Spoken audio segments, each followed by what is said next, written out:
You're sitting in a cramped conference room, blinds half closed, and Susan just snapped at Tom for a minor typo. Suddenly, the tension breaks, someone cracks a joke, and the room exhales.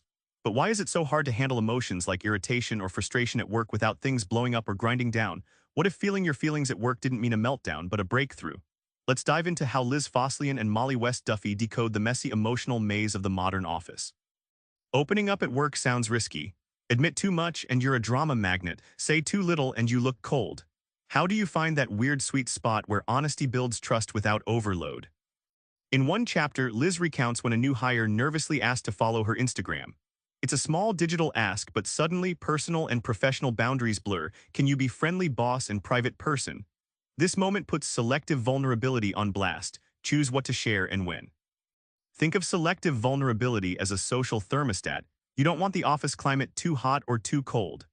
Sharing just enough keeps connections cozy, but don't crank it to overshare or the emotional weather turns stormy and exhausting.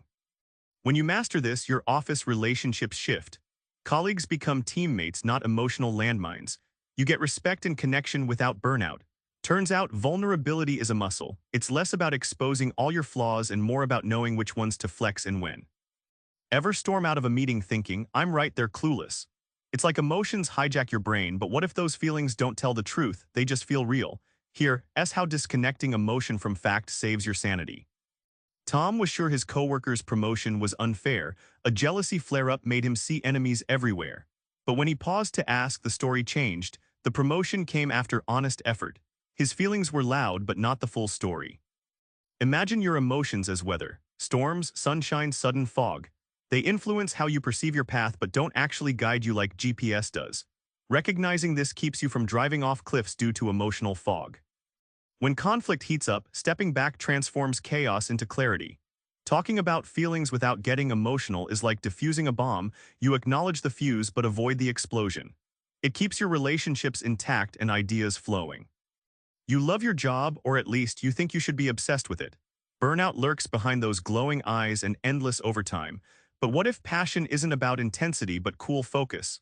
Time to rethink how locked in you really need to be. Liz shares her own story, burning the midnight oil trying to prove passion equals productivity. It backfired, she crashed, felt disconnected. This first-hand meltdown flips the whole passion narrative on its head. Picture passion like a dimmer switch on a lamp, not an all-in burning flame. Too bright you scorch, too dull you fade. The right glow keeps you energized without frying out. When you lower the heat on fierce passion, you paradoxically get more done. Your brain clears, motivation shifts from frantic energy to steady drive. The result? Healthier, happier workdays with real staying power.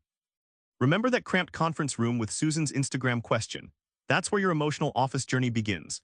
Navigating boundaries without burning bridges, questioning your feelings instead of trusting your first blast of emotion, and dialing down passion just enough to keep your spark alive. Try this. Tomorrow, when an emotion hits hard at work, pause, name it, and ask, is this feeling fact or fog? That small game changer can clear the way for smarter, happier workdays. Subscribe for more book summaries like this one.